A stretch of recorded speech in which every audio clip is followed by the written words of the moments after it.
In 2017, the Marsh Lake Ecosystem Restoration Project began. One component of the project was a drawdown cycle to help restore natural vegetation. Now that everything's complete, there's a number of ongoing research projects to monitor the results. We met up with Chris Stonemeyer to get an update. So we're trying to see what kind of reproduction we had up here in Marsh Lake this year. Nets were set to capture a certain size of fish to determine recent reproduction rates. And as you see, just by taking a quick dip in here, numerous species of fish. To give you an idea of the number, it's just outrageous, the production we get in this new system that's recently flooded with all this vegetation and good water quality. Taking a look at just some fish, here's a bluegill, and these are probably bluegills actually from last year. They're probably yearlings that have moved up into this system, or if they've come down from Big Stone Lake. Fish move, and they move, both directions. The secret is with this fishway is they can move when they need to and where they need to, and all sizes of fish can move, so this is really good to see. This is a great thing to see here. The young of the year perch that's probably been produced in Marsh Lake. It may have come from Big Stone, but there's a lot of them in this net. I'm assuming we had some good perch production out here. Here's a really important species and real common. This is a bigmouth buffalo young of the year. A lot of buffalo were using this fishway this spring. Very important species for forage. Here's something I'm really glad to see a lot of, young of the year black crappies.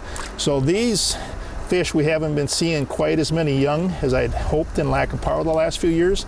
There is a tremendous number of young of the year crappies in Marsh Lake right now, and they will, of course, a lot of them will move down and help the Lac qui Parle fishery as time goes on. We're not going to get by without having some of these. This is a young of the year common carp. We know we're going to have carp production out here no matter what, but one of the secrets is having this really diverse fish population with all these other species that compete with carp, eat carp eggs, eat little carp.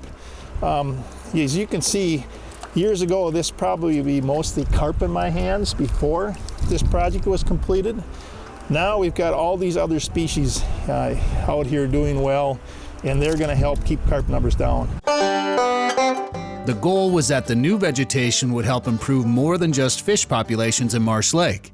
And Chris has some other tools to monitor these changes. It's called a T-tube. It's got a little white and black disc in the bottom, and I've been taking these readings out here for the last 3 years, trying to keep track of what the water clarity's been doing in the system. It's pretty easy. You just fill it full of water, and you stare down this tube in the shade, and you pull the string, and you're going to see that little disc sooner or later where you can tell the difference between the black triangles and the white triangles.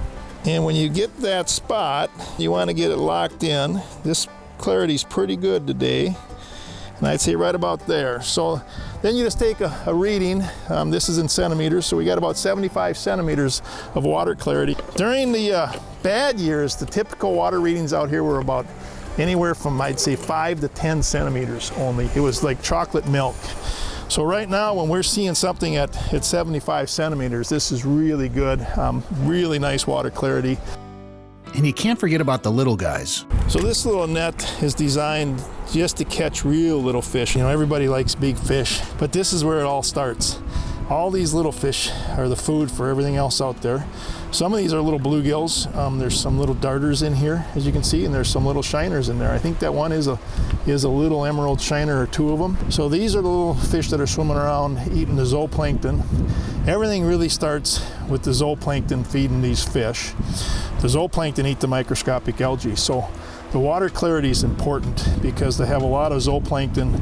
You can't have all that dirt floating around in the water, clogging up the system, clogging up their feeding mechanisms, and you don't get the phytoplankton produced that you need. So you want kind of green water, and that's what the zooplankton are feeding on. And then these fish eat the zooplankton, and all the little fish feed everything else. And almost with most of our species of fish in this area, if they can fit a fish in their mouth, they're going to eat it, regardless of the species. Everything's almost eating everything else. So the idea is to have a real diverse fishery out there. The fish will figure it out.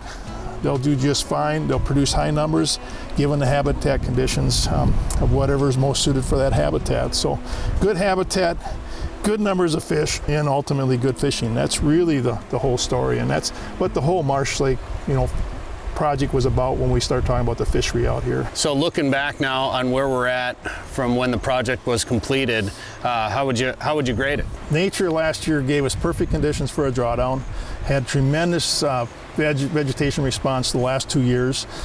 This year we've had nice rains, good water levels. As you can see, the water levels are really nice. It's been perfect, honestly. We couldn't have had better conditions since the project's been completed than what we've had. So it's been really nice to see.